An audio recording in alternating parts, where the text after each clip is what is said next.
All right. Wow, that's pretty loud. Scared myself. First of all, thanks for coming tonight.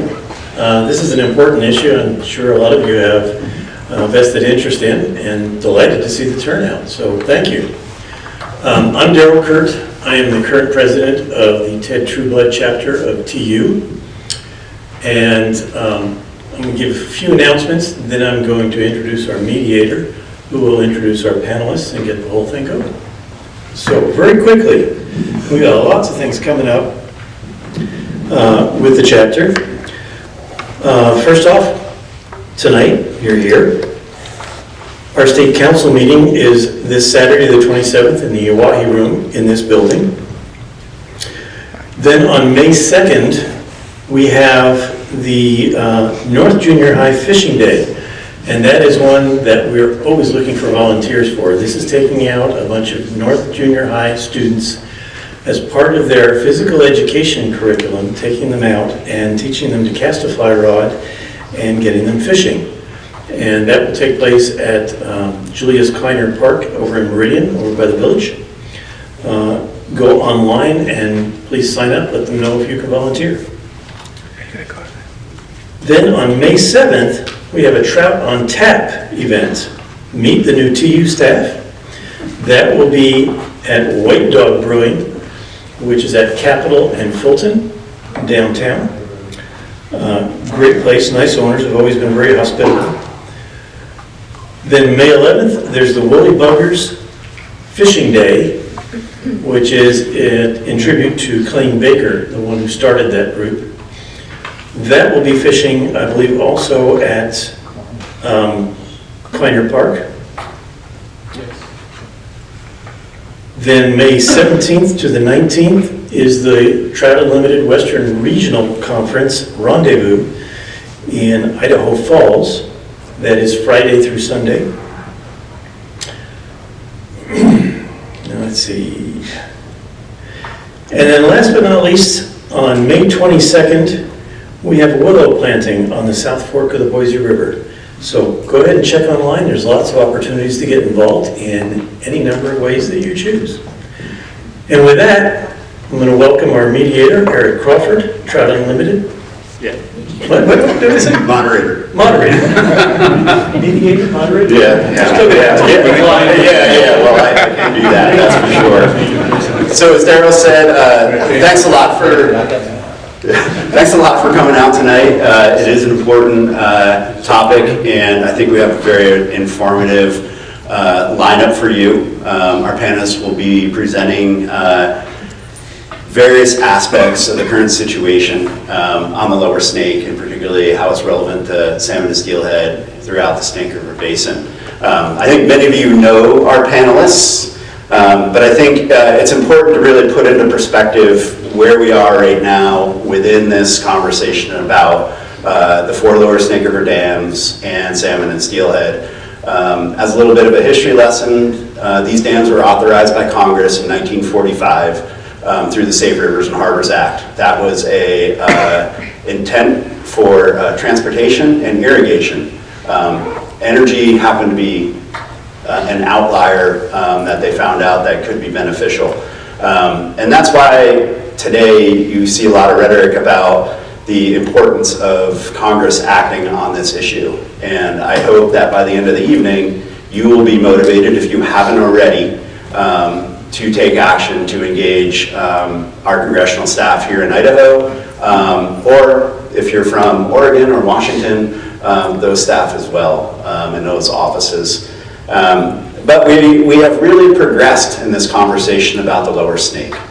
Many of you probably remember the headline in the Boise paper on February 7th of 2021. That's when your crazy congressman, Representative Mike Simpson, really took a chance and brought forth his proposal, the Columbia Basin Initiative, that was all-encompassing. It wasn't just about Idaho. It wasn't just about his district. It was about the Northwest and moving us away from a system that we are so accustomed to that has become status quo. And he really took a chance, and I think that you saw that, and he was reelected recently, even though with that position of dam breaching. And so breach has become a much different word these days within Idaho. I think it says something about the ability for a congressman like Mike to be reelected, even coming out with that stance.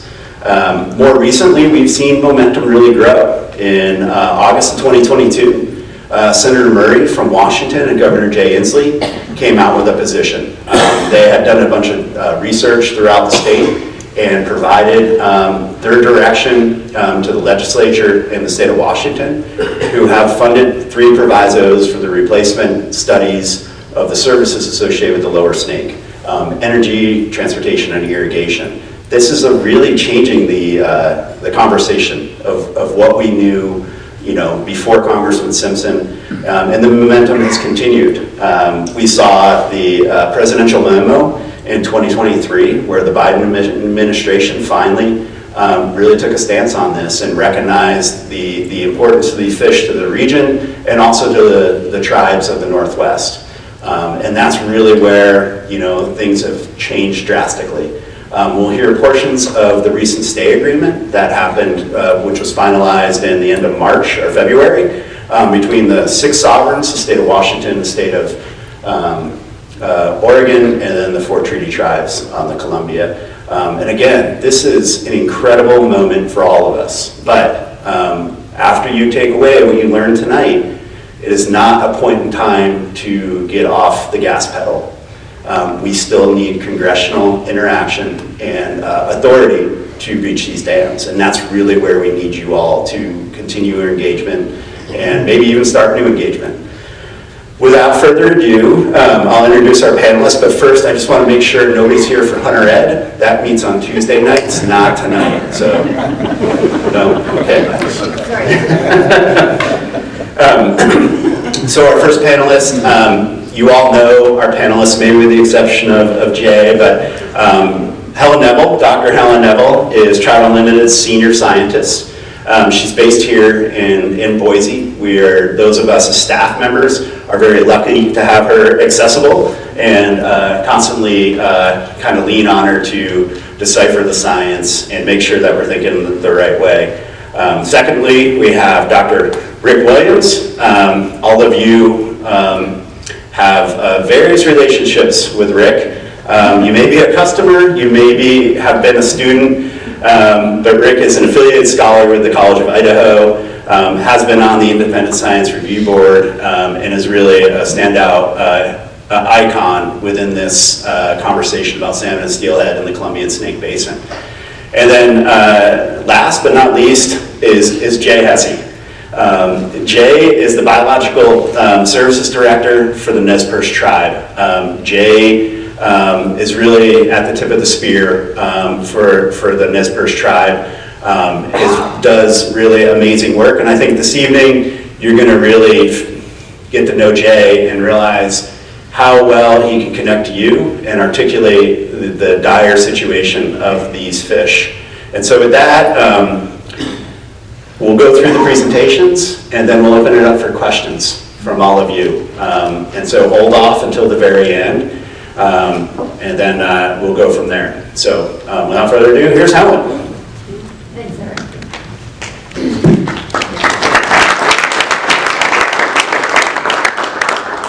Sound okay? Yeah. Good, you can hear? Okay. Thanks so much, Eric, for that really thoughtful setup on the context of this. But first, I just wanted to say thank you to you all for being here tonight, taking the time out of your evening to engage with us on this issue. It really is one of TU's top priority campaigns. It's one of the most important conservation issues we've ever faced in the West.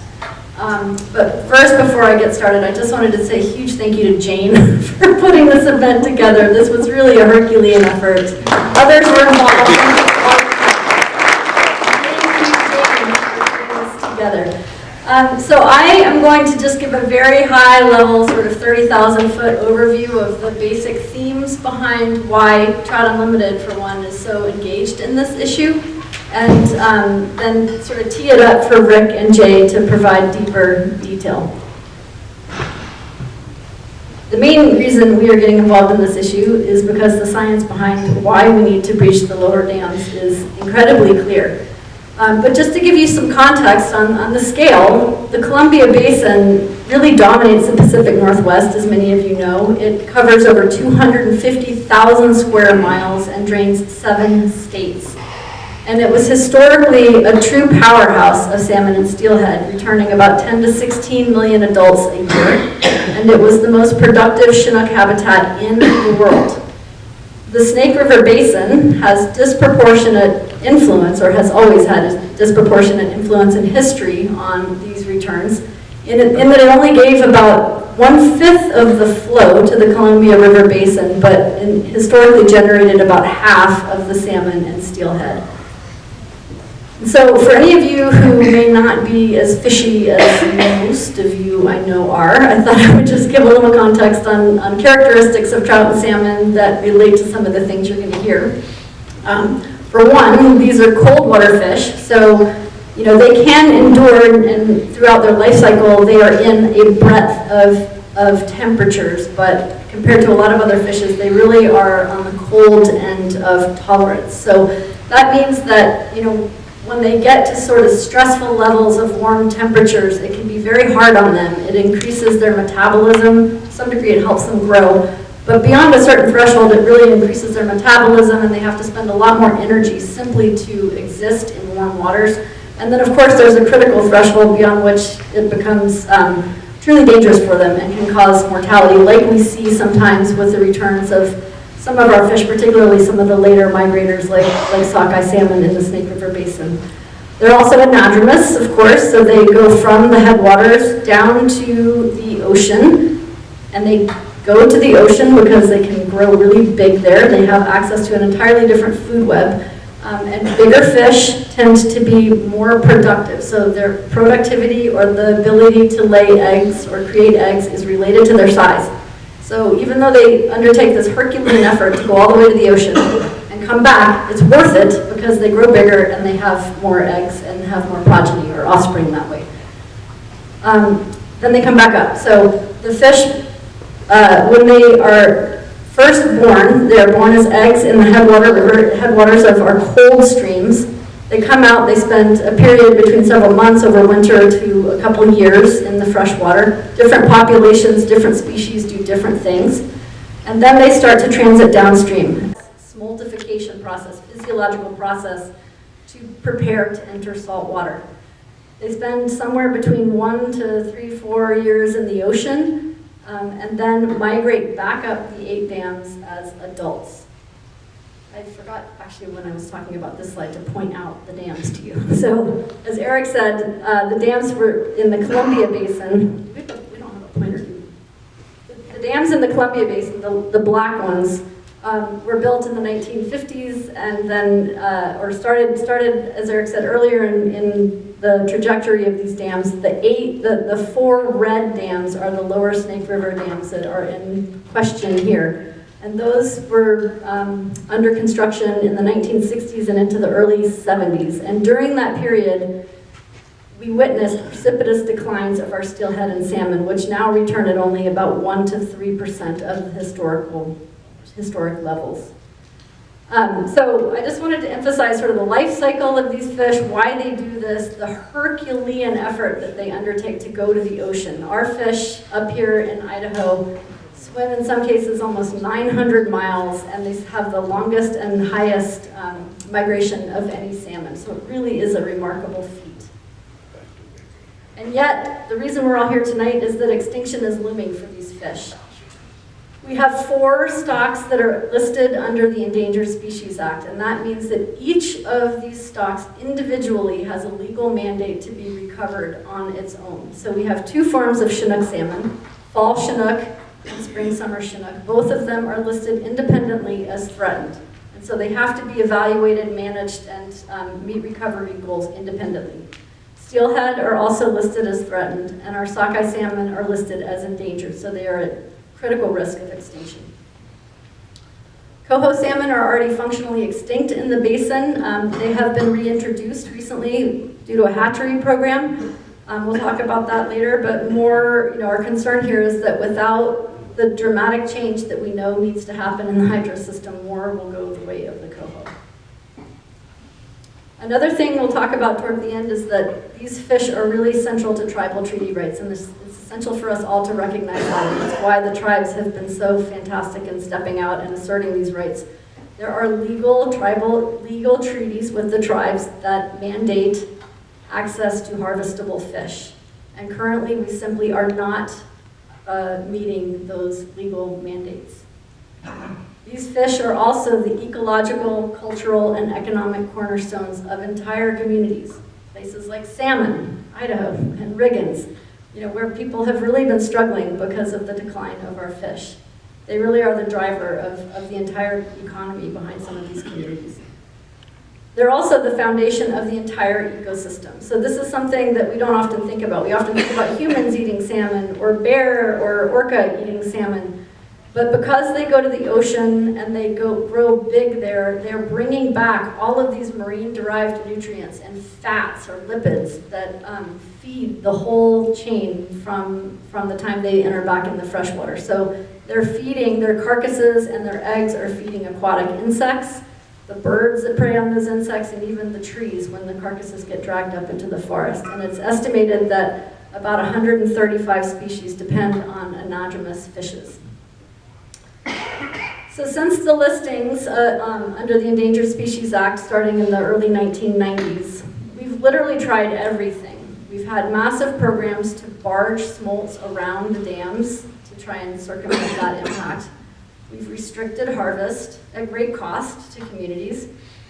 We've undertaken massive predator control programs. We've retrofitted dams and modified spill and flows. We've restored spawning and rearing habitats, and this is work that TU is invested in deeply. But our point here today is that none of this work will see a return on these investments until we have better survival through the hydro system and have adults to return to sustain and rebuild these populations. We've also gone all in on hatcheries as a strategy, and with the dams in place and these legal mandates for treaty rights, hatcheries are an important part of meeting those obligations. Similarly, there are legal mitigations in place for mitigating for the impact of the dam to provide recreational harvest. So hatcheries are an important part of this. But the science is very clear that domestication happens rapidly in hatcheries. This is not a natural environment.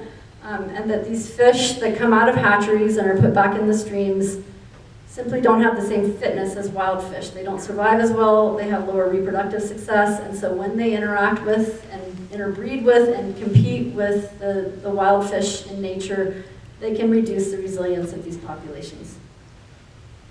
And one thing to point out is that currently we simply aren't meeting the treaty and mitigation goals with hatcheries. So it's not a strategy that is going to solve this problem.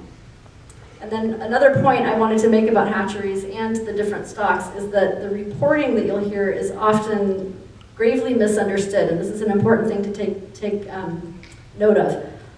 Often you will hear, statistics that things have rebounded. We have 400 times the fish that we had last year, or we have 120,000 fish coming back to the Snake River Basin. But in these instances, people are combining information from fall and Chinook salmon, which I mentioned before, are separate entities listed separately under the ESA, and they are also combining hatchery and wild fish, and it is the wild fish or natural origin fish that are the focus of the ESA. So, counting hatchery fish in there is not going to solve this problem either. I wanted to walk you through the full impacts or the full life cycle of the Snake River Dam impacts, because this is also very important.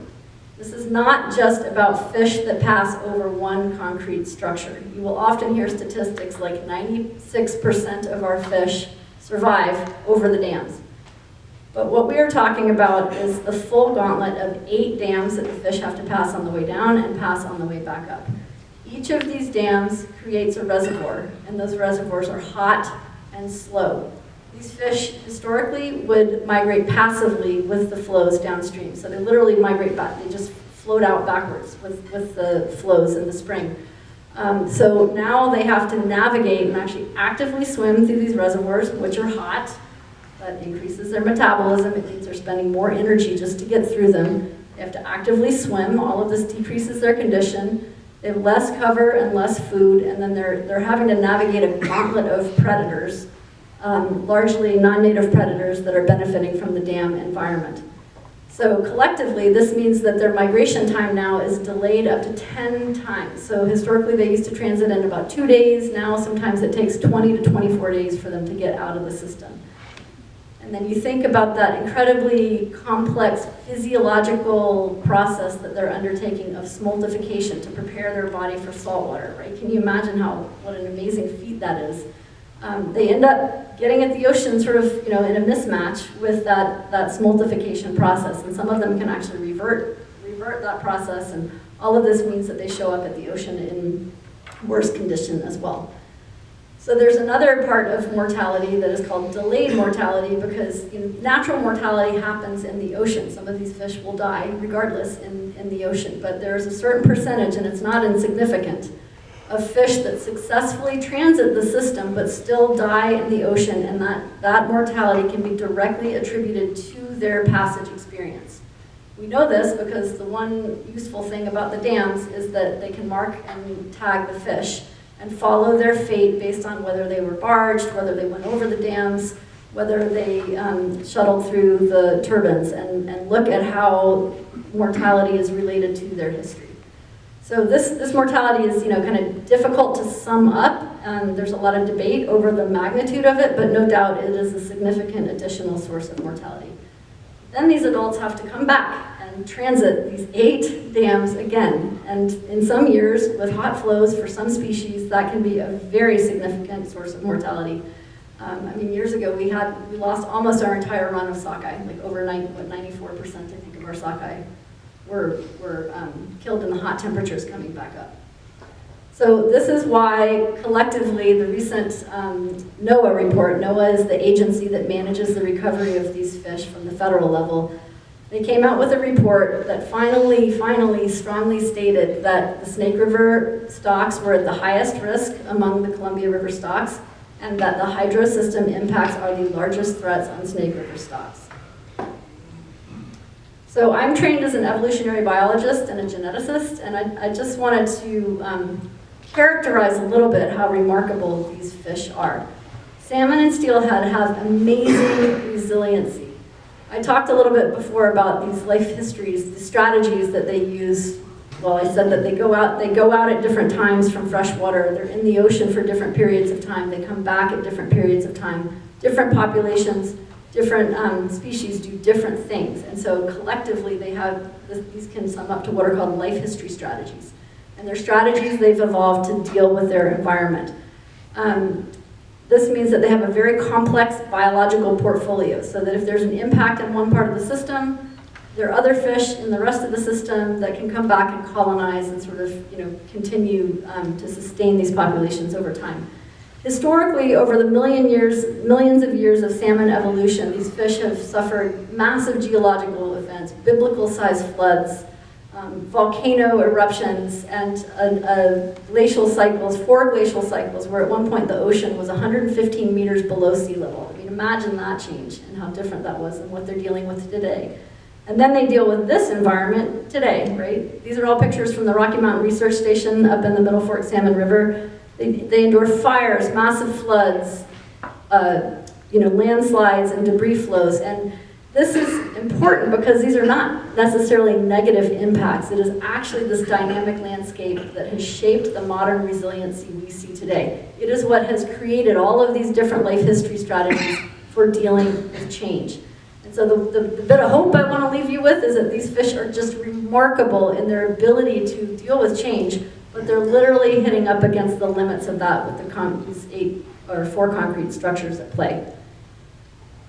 Climate change is real and a growing threat. We are already seeing major impacts on our salmon and steelhead up here in the Snake River Basin, and so this is an issue that's going to make this whole situation even harder and adds to the urgency for change.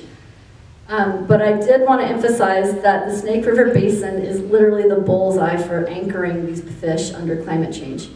Our region up here represents the coldest and most undisturbed habitat in the entire West for Pacific salmon, in the lower 48. So, you know, it's because of this high-quality habitat we have here in the Frank Church Wilderness of No Return, another wilderness. This is the largest contiguous wilderness in the lower 48, and all of the other federally and state-managed lands that are protected in Idaho really provide the anchor. And it's predicted, based on temperature modeling, that 45% of the cold water habitat in 2080 will, for Pacific salmon and steelhead west-wide in the lower 48 will be anchored in Idaho and in the Snake River Basin. Finally, I just wanted to emphasize that dam removal, you know, has long been kind of a what if and a how will fish respond to this in multiple ways. We have enough examples now that we know fish will respond. We're seeing remarkable recovery in places like the Elwha, where dams were removed in about a decade ago. The various stocks of salmon and steelhead there are recovering, and they're not only coming back in abundance, but they're regenerating these life history strategies I talked about in remarkable ways. So we're seeing reemergence of anadromous life histories, so going down to the ocean from resident bull trout and resident rainbow trout. Like, that's amazing. 100 years of isolation, and they still know how to do this. So I just wanted to end by emphasizing that if we give these fish a chance, they will respond. And I'm going to let Rick and then Jay talk about the details of some of their long history with this issue. Thanks.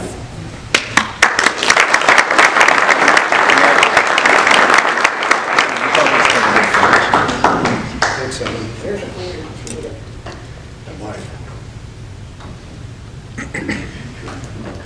All right.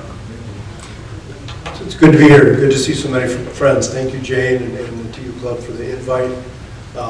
This is a super important issue, and a lot of us have been working on it for a long time. I started work on Columbia River salmon recovery in 1986. So, and that's where Jay and I have known each other for 25 years probably, and I've known many of you, Bert Bowler and others, that have been doing the same thing. So I'm going to dive into kind of a high level of what we know about some of the salmon in the Columbia River and some of the metrics we use to track them, and then we're going to drop into the Middle Fork. Because really we've blocked a lot of the habitat in the historical Snake River Basin. And what's left primarily is the Salmon River system and the Clearwater system and the Crown Jewel and all that's the Middle Fork. And Russ Thoreau and I have talked a lot and made a number of presentations I'm sure you've seen. So my slides are kind of a hybrid between Russ's and my talks, and focusing on the Middle Fork as an example of the habitat diversity and the resiliency and reproductive capacity these fish exhibit. So I'm jumping right in. The metric we're going to talk about, many of you heard, it's an SAR. It stands for Smolt to Adult Return Ratio, and it's the only really accurate metric we have to measure kind of salmon survival through their whole life history. And this is based on a lot of work that's come out of the comparative survival studies, Charlie Petrosky and others from Idaho Fish and Game, Howard Schauer and others. So this is really vetted work. And so smolt to adult return ratios, they explain 80% of the salmon survival in the system. So that's a pretty powerful metric to have one variable be able to explain most of what you're seeing in trends. The Power Council recovery goal is about 4%. The regional NOAA recovery goals are 4 to 6%. 2% is survival. When a population's at 2% SAR, it's hanging on. It's not going down, it's not going up.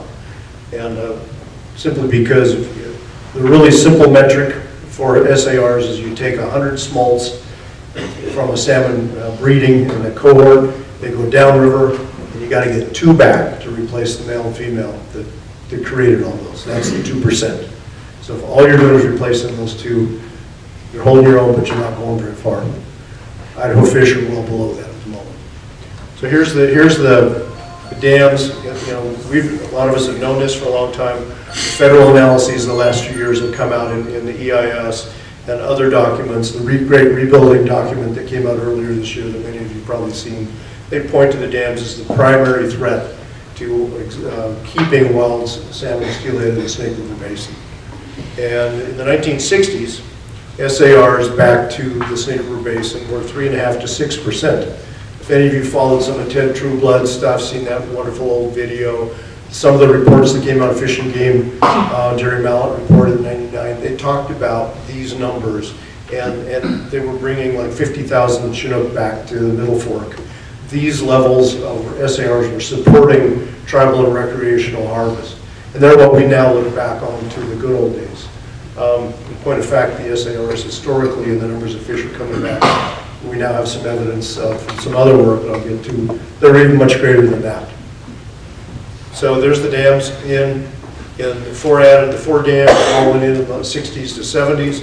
SARs for Snake River Wild, Summer Chinook, and for Steelhead have fallen down around 1%. 2% is needed. I just went through that with everybody. That's what we need to maintain. 4% would actually allow us to start rebuilding, and it would start to allow us to expand some of the harvest opportunities within the recreational sector, particularly for Chinook, where we've had very, very limited harvest opportunities, no wild harvest for decades. And probably equally or more important, it started to help us address the tribal treaty obligations and the harvest and the obligations we owe the tribes. So if we look at SARs over time from the 60s in the Snake River Basin, this is Steelhead. The Steelhead SARs historically ran a little better than Chinook. 7.3% in the 60s. It dropped to 3.5% through the 70s. That's the time period that the lower Snake River dams were all being constructed and the impacts fell.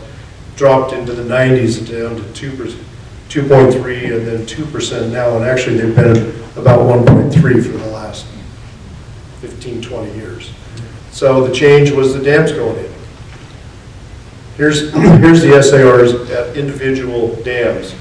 And along the bottom it asks, how many dams has a fish passed? And we start with 2, and that's the Dallas Dam.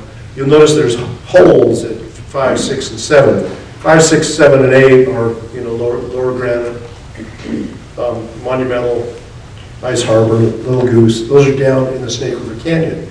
And you have to get an SAR measurement, you have to actually measure a fish going back to a spawning tributary. And you have to have detectors there. Well, there are no spawning tributaries that come into the lower Snake River Canyon. So that's why we've got data up to when they go into the lower Snake River Canyon. They pass through the dams. The next time we're able to collect data is at Lower Granite, and that's Dam 8. And you can see here that the spring Chinook are in orange and the summer Steelhead are in green. And if we draw a line down through that, that's what the trend line looks like, even though we only got 3 points. But you only need 2 to make a line, right? We got 3. So here in the Steelhead, it's a very similar line. What's striking to me when I first saw this was that they're very similar trend lines. The slope is almost identical. If we extrapolate through those, it looks like about 0.5% to 0.6% SAR drop at each dam. And so we're going from SARs that are 3.5% or 4% down around the Dalles and John Day to 1% roughly, plus or minus for both species, well below replacement. Populations are diminishing. So wild Snake River spring Chinook, listed as threatened in 1992. We've worked on trying to recover them for 30, 40 years now, or longer. Northwest Power Act went in 1981, and the Fish and Wildlife Program with the council, which is trying to ameliorate from the impacts of the dam. I had the opportunity to serve on the independent scientific advisory boards and the independent scientific review panel that advised the council and NOAA Fisheries on salmon recovery and on their fish and wildlife programs for about 15, 20 years. And everyone worked their tails off on those programs, but fish numbers have still gone down. We've spent a lot of money, $18 billion by the last estimate, and numbers are still going down. Wild Chinook declined by 43%. One of our best data sets is from Idaho Fish and Game, monitoring from 1957 to present. And so the red is the Chinook salmon. If we add the Steelhead in, that's that aqua-colored graph. What you see is you really see the same major trends. There's some minor differences. Then we get little differences. We get a few little differences. I don't know if this is going to work right in here in the 80s. But you get down in here in the 90s. This is when they all just about collapsed. This is also when all the endangered species listings happened. So, and the thing that those are stars show when the lower four Snake River dams went in. And so that, at least correlative evidence right there. How about steelhead? Well, they're listed as threatened in 1997 and closed wild steelhead harvest for 39 years now. So you can catch hatchery fish, but there we are. In fact, steelhead fishing has been a passion of mine. I'm a two-handed instructor. I've taught probably a number of you in this room how to two-hand. I had steelhead fished with a two-hand rod for a total of 3 hours in the last 6 years. It's just hard to justify going up on the river and trying to catch the last fish. And in those 3 hours, I didn't touch a fish, but I had a wonderful time on the river. So here's what some of the really spectacular habitat looks like. So the bottom line for steelhead and Chinook in Idaho is in current conditions, we cannot recover. We've put a huge amount of habitat work in. We've generated hatcheries, we've tried supplementation, we've tried all of these sort of things. The fish are still declining. Jay will talk to you a little bit about some of the analysis the Nez Perce tribe has done, and it's frightening. The numbers are so low. So the simple matter in Idaho and in the Snake Basin is that dams and salmon are not compatible. We keep talking about the salmon going through 8 dams. They go through 16. They got to go out through 8. They got to come back through the same 8. That's 16 dam passages. Urgent actions are necessary now. So if we look at the Columbia River Basin and we look at wild salmon in the wilderness, well, our biggest wilderness that has salmon in it is the Frank Church. And in the middle of that is the Middle Fork of the Salmon. How many here have been down the Middle Fork of the Salmon? We're going again this summer. It's a spectacular trip. That's what some of the best salmon habitat left in the world looks like. And if you get a chance to do it, by all means, it's fabulous. Here's an example of what some of it looks like. You can see the braids, you can see the streams, you can see how water just infiltrates this habitat right here, this spawning and rearing habitat. You go to look at wild native salmon. Why are they remarkable? Well, in this wilderness area, we've had no impacts of hatcheries.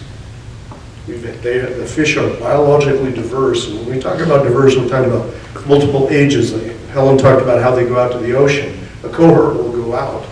Some of them will come back in 1 year, some of them will stay out up to 4. And you think about when they come back then, the 4-year-olds are coming back to breed into a population where most of the other fish are around 1 or 2 or 3 years. So you're getting mixing of genetics from different year cohorts. That helps keep the genetic diversity high in those populations. When that in turn helps their fitness and their resiliency. So they're diverse, they exhibit diverse life histories. Helen mentioned in the Elwha where dams were taken out, bull trout suddenly become anadromous again. And they were able to document some of the marine nutrients, the nitrogen coming in, and finding it in the blood of dippers. All of you know what dippers are, don't you? The bird that's the aquatic bird. And they had that oceanic nitrogen in it because they were feeding on eggs from bull trout and from salmon and steelhead that were in the system. And you could track it into them, you can track it into the bushes. Helen talked about 135 different species relying on salmon. So that those nutrients they bring back in get spread through the local ecosystem, they foster up, but not high. Fish numbers are just not coming back. So again, let's look at the Middle Fork. This slide should look pretty similar to what we've shown you before. It's specific to the Middle Fork Chinook. Here's what the all Chinook in Idaho look like. You can see the same patterns. You can see back in 2000, where we had that big blip. If any of you were lucky enough to be out fishing those years, it was pretty good. But it didn't last. It went right back down. That told us that the impacts are outside of the basin. They're not limiting factors within the basin, or those high numbers would have sustained. They didn't. So and that year we had good flow, good ocean survival. I liken fish returns to pulling a slot machine. You got out migration conditions, that's one cherry. You got ocean survival, that's another cherry. And then you got good return coming back. That's the last one. You pull it, they all three line up, you get a lot of fish, but most years they don't line up. So in the Middle Fork, we have, despite great habitat, no hatcheries, low harvest, and hydro is the only age the fish have to deal with. they're still not coming back in numbers that are sustainable. So again, that tells us that the impacts are out of the basin. But it also demonstrates how strong these fish are and the resilience they have if we give them a chance. So the Middle Fork historically, 1960s, 50,000 fish. You could harvest 2 wild fish a day, 3-month season. Since 1990s, about 1,500 fish come back annually. It's about 3% of what we think was there of this amount. No fishing since 1978. 2023, about 1% of that. Russ and colleagues did a study on shifting baselines, and they looked at old historical Middle Fork data and habitat, and their estimates of what the Middle Fork actually supported pre-Lewis and Clark, pre-development, was probably 150 to 200,000 returning fish every year. So the production of these systems is unbelievable. We have a hard time understanding that because we go out and in them, we see this great habitat, we see very few fish. And if some of us are getting older, but we remember our grandparents, they were up there, they saw a lot of fish in there. They didn't see anything like what Russ was talking about. So here's the Middle Fork, all the populations, non-viable and high risk of extinction. And then this is some modeling that Jacobs did recently, looking at the Middle Fork populations. And right now, we have 4 populations that are showing SAR with positive growth. The SAR average is less than 1%. With modeling and the migration corridor restoration, i.e. taking the lower Snake River dams out, all 23 populations shift into positive growth. So that's the model for, we need to look at it for rebuilding. So we need to, probably the best thing we can do for Idaho to keep wild salmon steelhead there is to restore the migration corridor, rebuild the lower Snake River ecosystem. Resilient wild fish will recover, they have that ability. And on the examples we're learning from the Elwha and from other river systems like the Little Salmon River over in coastal Oregon, when you remove the constraints, these fish will come back. They can start to take care of themselves.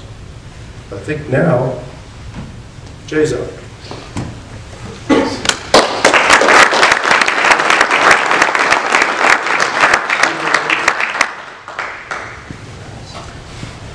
I appreciate the opportunity to share a little bit this evening, and I guess my perspective that I'll try to get across is really from a fish manager's perspective. And with that, I want to make sure that you understand that fisheries management is not done by any single entity anymore. It is a very collaborative effort across co-managers that include tribes, states, and federal entities. But it also goes beyond that with partnerships with NGOs such as TU.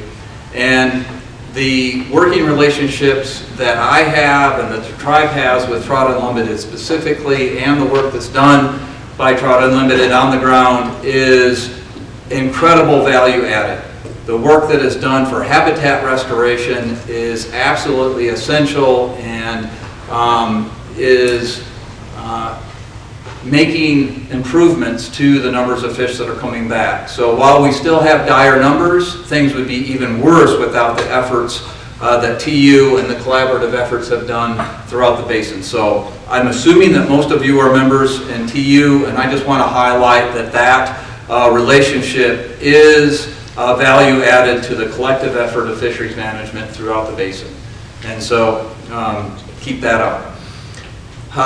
The second thing in terms of fish management, it's just not dealing with fish. Fish management really is a relationship of managing the critters, but also the habitat and people. And throughout my talk, I'm going to start with the fish aspects, talk a little bit about habitat, but really end up on the people aspects of management. And it's all of those things coming together that lead to success or failure if you don't get it right. Trying to avoid that part. So Snake River Basin, we've seen that, multiple populations of fish. I'm not going to talk a lot about the tribe's relationship and standing in that. That's a whole nother talk and don't have time for that. But I've worked for the tribe for 30 years. That has been an immense just honor and privilege. And it is just one aspect of the fisheries management world that's out there. So if you want to talk on that, that's a different day. So you know the Snake Basin, I'm going to skip that one. This fish management process, I'm going to go back to that, I forgot to kind of walk through these, but it is a linear process that is really common to most fish managers. It starts by setting goals. Following setting those goals, you assess where you're at relative to those goals. Unfortunately, it's usually lower than where you want to be. So then you identify the limiting factors. Next, you start to take actions to address those limiting factors. My background is in the research side of things, so I'm kind of drawn to the evaluating the effectiveness and adapting those types of things. But this is a recycling loop, and it is really common to most fish managers. I'm going to walk through these things in this presentation. So you start by setting goals. There was a recent effort by the Columbia Basin Partnership. It was NOAA-led, but it was involved really a diversity of groups. So not only the co-managers, states, tribes, and feds within that, but if you could see this font, which I can't, you would see that there were river transportation groups in this. There were hydropower instruments. There were conservation groups. TU was at that table. What resulted was in the Phase 2 Columbia Basin Partnership report was a set of recovery goals that people would agree to that represent healthy and harvestable returns back to the basin. We didn't have a common vision for where we were trying to get to. Most of it was just focused on ESA, which is just keeping fish on the landscape. And so having a common vision that was established here just a few years ago for healthy and harvestable is really important. I'll come back to this in a little bit. It's important to understand the changes that have occurred, and while we're talking about restoring some fish, it's important to remember that a number of the populations that were historically here are already gone. Over 50% of the populations that existed in the Snake Basin across these 5 species of anadromous fish don't exist anymore. Areas like the Weiser River for spring-summer Chinook, areas like the Marsing Reach for fall Chinook, areas like the North Fork Clearwater for B-run steelhead, those don't have anadromous fish and represent over half of the historic production that came out of this basin. Huge impacts and challenges. Our focus is still on the extant or remaining populations, but we can't forget about that historic production in the populations that we don't talk about anymore. This graphic highlights historic abundance versus the Columbia Basin Partnership goals.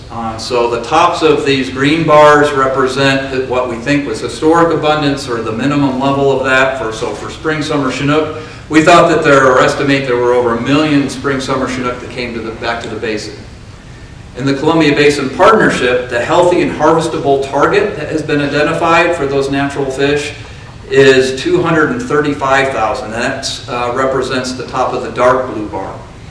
There are lower bars that are medium range, and then the top of the red bar is the low end goal, and that's associated with ESA delisting criteria. Okay, so you can see, and then the black dot at the bottom is the current status of where we're at. I'll get into some more specifics, but you can see the spring summer Chinook, steelhead, sockeye, fall Chinook, and coho historically had different levels of abundance, but we're all down near the bottom across all of those. Fall Chinook is a little bit different critter, but not drastically. So I know you can't see this one. I could spend my whole time on this one graphic, and I'm not going to do it. This is the type of graphic that I show up when my wife just rolls her eyes. So I'm going to try something a little bit different. And I understand the sensitivity here. I can do it. So I have some containers up here, and my wife is an amazing baker and has measuring cups around, and I was sitting at the kitchen table watching the other day measure things. I don't measure things. I fly by the seat of my pants in the kitchen. This container right here that you see is 1,000 milliliters. In this, so 1 liter of volume. It's 4 cups if you're in the English metric or kind of stuff. That represents, if spring summer Chinook and their historic abundance was 1 million fish coming back to the basin, and each milliliter represents 1,000 spring, summer Chinook. Having that container full is what was here historically. When the tribe entered into the Treaty of 1855 and reserved the right to harvest fish throughout the usual and custom areas, this was the abundance of fish and the expectation that that would be there when they signed that treaty right. Okay? The Columbia Basin ship goals that I just talked about are represented by this container right here. So 235,000, that's, so if you saw the little metrics, that's 235 milliliters. And the liquid that is in the bottom of that is 7.5 milliliters, which represents the number of natural origin spring summer Chinook that came back past Lower Granite Dam in 2023. It doesn't even cover the bottom of that container in terms of where our goals are at. Okay? When the dams were built, there were also expectations that there would be impacts on salmon and steelhead, and hatcheries were created as a mitigation effort, a promise to return fish back to the basin. Those mitigation goals for expected lost production, so the promise is 90,000 returning adults. So that level. I could pick this up without worrying about spilling over the red liquid on the nice new carpet here. That would be Jane's fault if I do. Bottom left-hand corner is the wild or natural origin fish. The top green line in that represents the top of this goal. On the far right is the hatchery numbers and the mitigation index, and you can see that we've only met that mitigation promise 3 times over time. So that's at aggregate numbers at Lower Granite Dam, and it takes a lot of time to express that level of detail when you're describing the status of fish to wide audiences. And so we've tried to simplify it. I've worked with Helen a lot over the last couple of years on how you simplify these messages, trying to come up with a grading system. And so we just simply went with kind of your basic grade school, high school grading level of A+ through F. And until I did this exercise, I didn't realize there wasn't an E.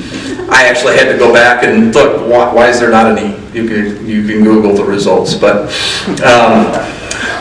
if you characterize or go ahead and apply that basic assessment of grading where we're at with the status of each one of these species, you end up with an E for spring summer Chinook. They're at high risk of extinction. You're hearing this common message across, right? I'm not going to spend a bunch of time. Steelhead are an E. Fall Chinook, we give a C. And those numbers have responded differently, but that is a highly supplemented population. About 60 to 70% of the spawners each year within that single population are hatchery origin, and it was rebuilt off of a hatchery program. Sockeye or an F is just hanging on in a conservation hatchery program. Coho were actually extirpated and reintroduced by the tribe in 1996, I believe. Lamprey, we don't talk about those a lot. It's an important ecological aspect. It's also an important cultural food source. Those are just hanging on and really in the basin because we put them in trucks and haul them around the hydro system. They can't get back upstream past the dam. So the tribe and others are putting those into trucks and releasing them up here. And sturgeon are just hanging on in a degraded sense. So, I think you get the picture that we're not close to measuring success.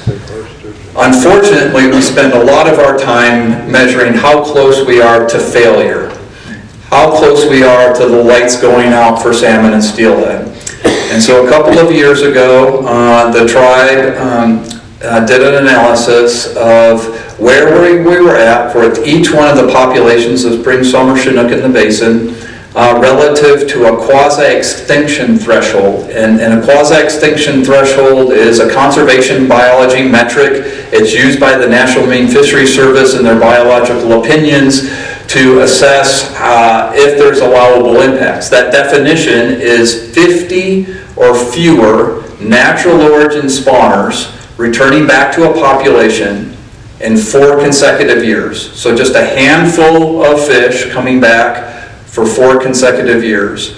And when we did this analysis in 2021 for the first time, what we found was that 42% of the populations of listed ESA listed fish here in the Snake Basin were at or below that definition of having 50 or fewer natural origin fish.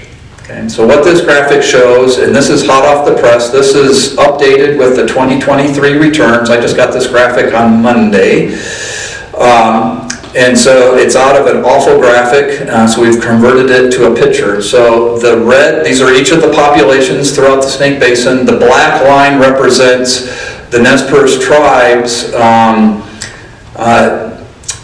sole use area. So it was defined by the Indian Claims Commission, and it is really the heart of where the Nez Perce tribe historically used. It's a smaller subset than the usual and custom area, but it is where Nez Perce are the central managers, tribal managers. So you can see the landscape of spring, summer Chinook populations. The red populations are those that are currently at or below 50 or fewer natural order spawners for 4 consecutive years. Okay, and there are 6 of those right now that are at that. There was a bump in returns in 2022, and that reset the clock on where we were at. So we went from 42% down to 6 just because of 2022. Unfortunately, the returns in 2023 dropped right back down. And so if you just look at the numbers right now, we're back up to 37%. If you look across the entire basin, it's 42% still if they're listed stocks. Not a good situation where we want to be. The orange populations are predicted to be at that 50% threshold by 2028, and the yellow populations will remain above that 50 fish threshold by 2028. We didn't use any green on this because just being above that game over threshold is still not a positive thing. Rick talked about the limiting factors. So we set goals.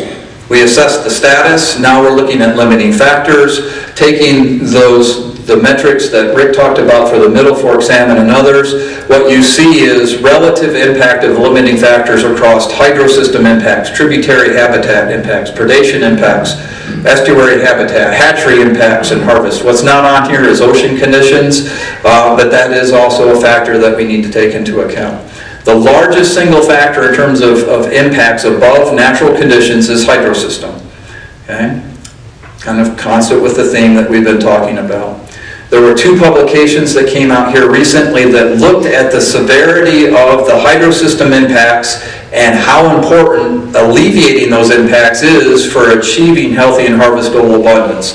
The first report that's up here is the report by the National Marine Fisheries Service that came out in 2022 that Rick and Helen both mentioned in terms of rebuilding interior Columbia Basin and Steelhead. The second one is a paper by a number of folks, both state and tribal and non-profit authorship, that looked at the importance of breaching the dams in terms of recovery. Between those 2 publications, there are 223 unique sources of information that inform the opinion that you have to take out the dams. You're not going to achieve healthy and harvestable abundance without taking away that limiting factor and all of the consequences of those dams that Helen walked through in terms of changed environment over a 140-mile reach or 325-mile reach if you include the lower Columbia dams.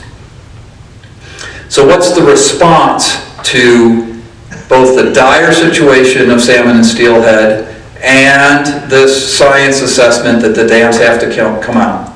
So get into kind of where we're at management-wise. So as part of the ongoing litigation process on the hydro system, 6 of the sovereign co-managers, the 4 treaty tribes, so the Nez Perce, the Yakima Nation, the Confederated Tribes of the Umatilla Indian Reservation, and the Confederated Tribes of the Warm Spring, joined with the states of Washington and state of Oregon as the 6 sovereigns, and developed a vision or a framework, a roadmap, if you will, to achieve healthy and harvestable abundances of fish coming back to this basin.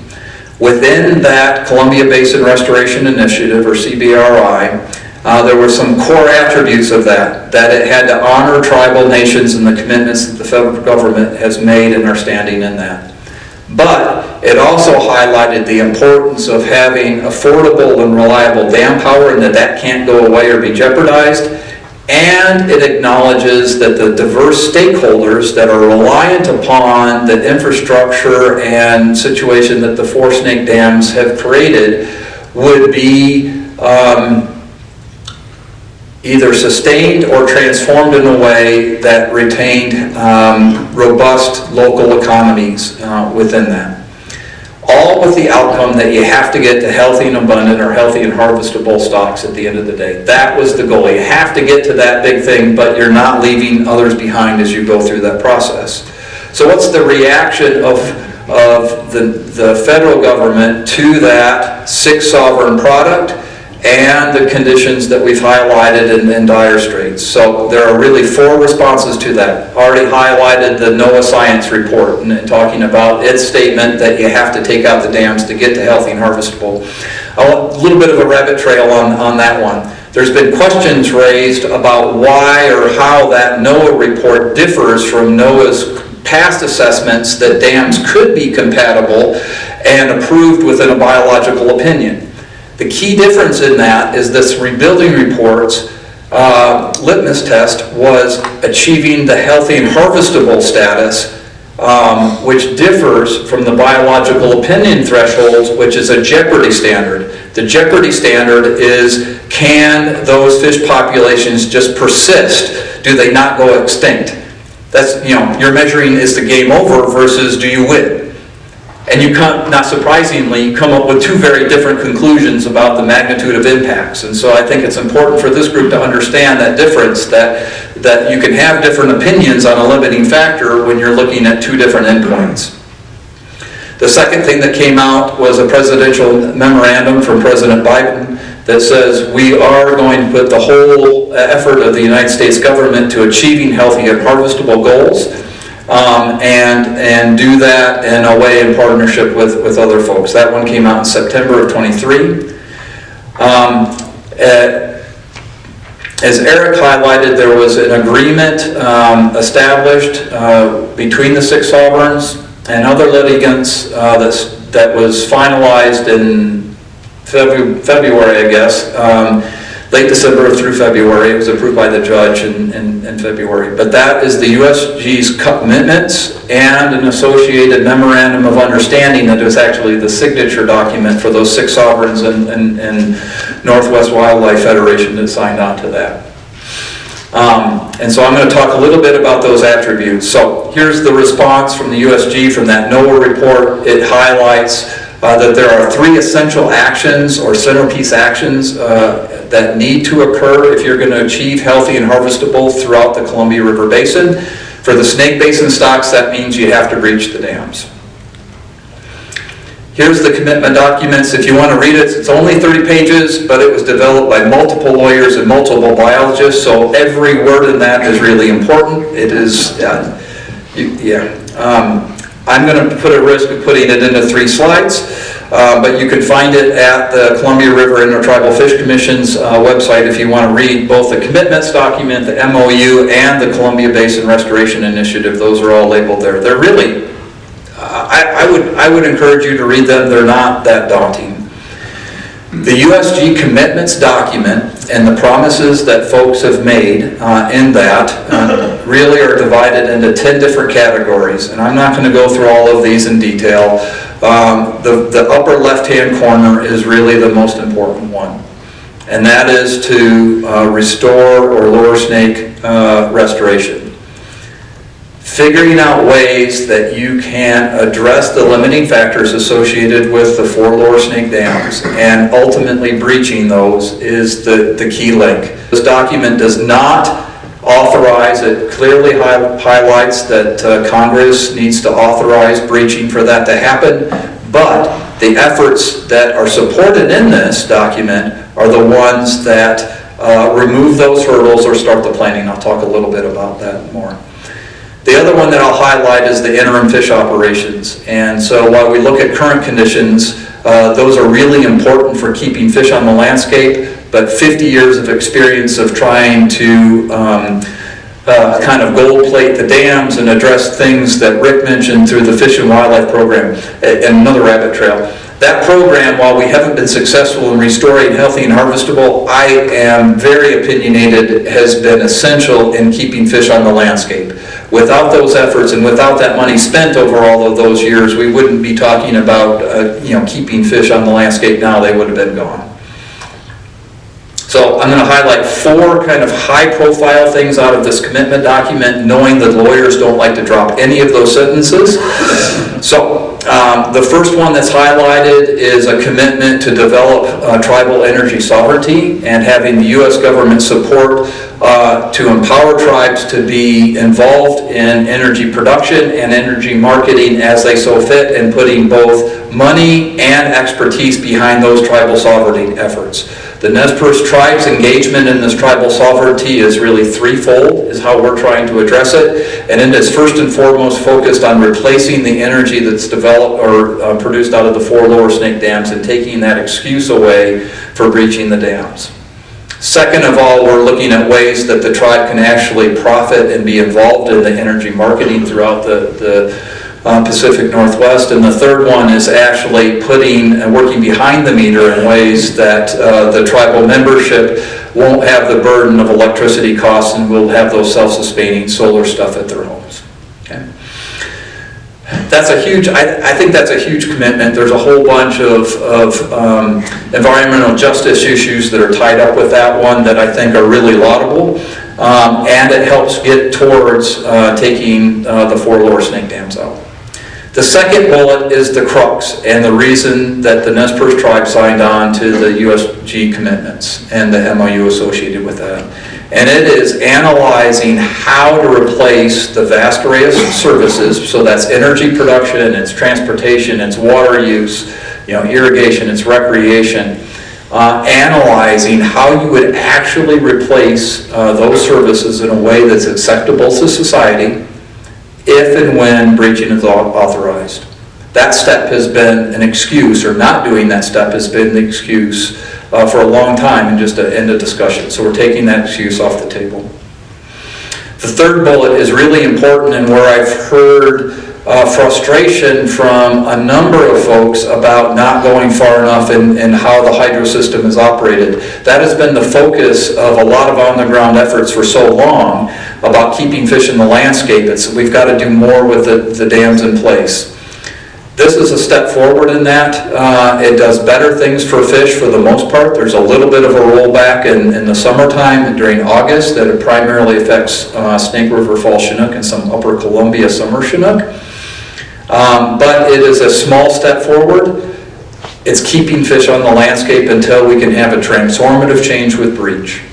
All of the science that is out there says to get to healthy and harvestable, you got to breach. So the interim operations that are in this commitment for the next 10 years, 5 to 10 years, just keep us in the game. And then the last one in terms of EPA fish restoration funding is a $10 $10 million commitment for a 10-year period to the 6 sovereigns. So $100 million is not insignificant. It is a drop in the bucket to what's already been applied and is already currently funded under the Fish and Wildlife Program. To put it in perspective, though, that if you take that $10 million and you split it 6 ways across the 6 sovereigns, it's $1.67 million a year. Bonneville Power Administration cut Nez Perce funding in 2019 by $2 million. So this isn't even restoring the cut that they applied to our Fish and Wildlife Program funding because of economic issues that they were struggling. So we're looking at ways of applying this money in a coordinated way across the basin, but it is not a significant portion that will be a game changer. The last slide that I have, I got 2 slides. This one is highlighting that the USG commitments is not a comprehensive meeting of the Columbia Basin Restoration Initiative vision.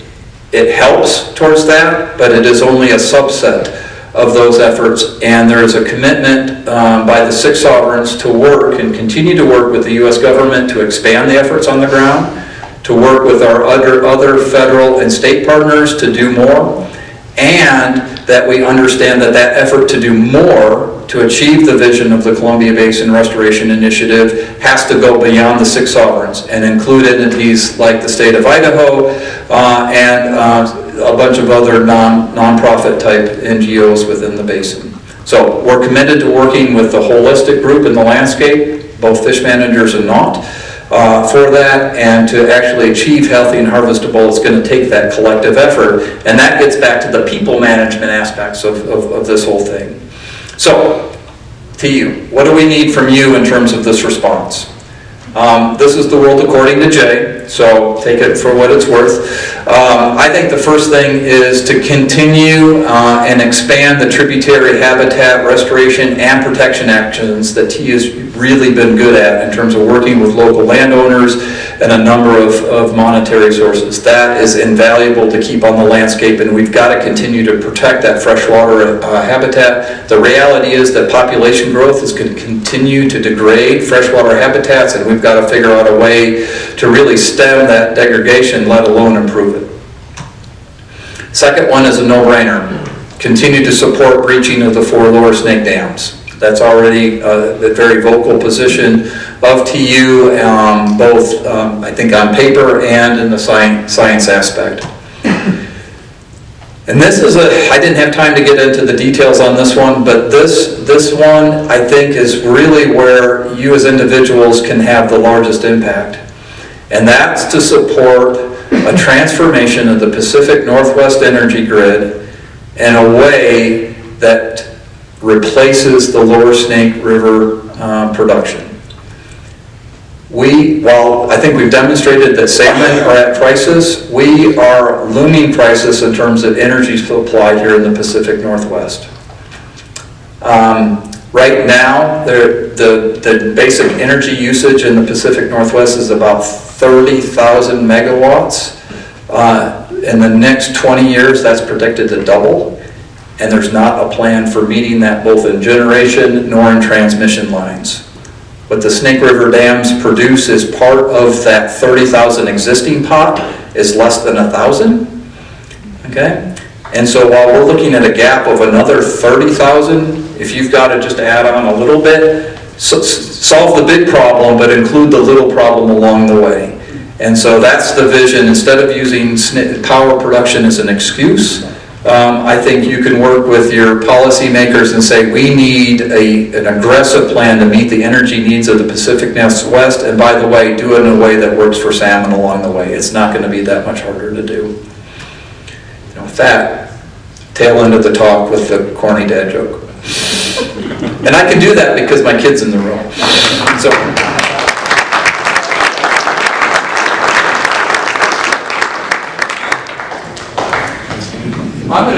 Can I do one more thing? I forgot the closing thing. If this didn't ring home, I'm going to make this so it haunts you. All of us have fixes.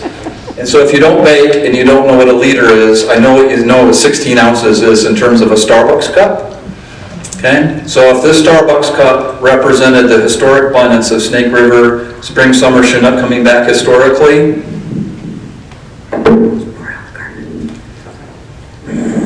the current return fits in the palm of my hand. It's not exactly thirst quenching. Okay? That represents the chocolate that's the residue on the bottom of your mocha. So every time that you go out, I haven't got a sponsorship by Starbucks. I'm looking, I should do that. I want you to think about where we're at in the dire straits. Is that what we're trying to achieve? That's where we're currently at. We need to get back to the levels that are at least thirst quenching, if not really satisfying in terms of drinking those entire things.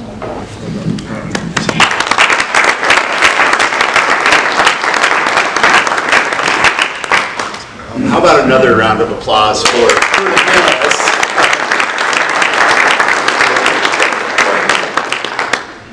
So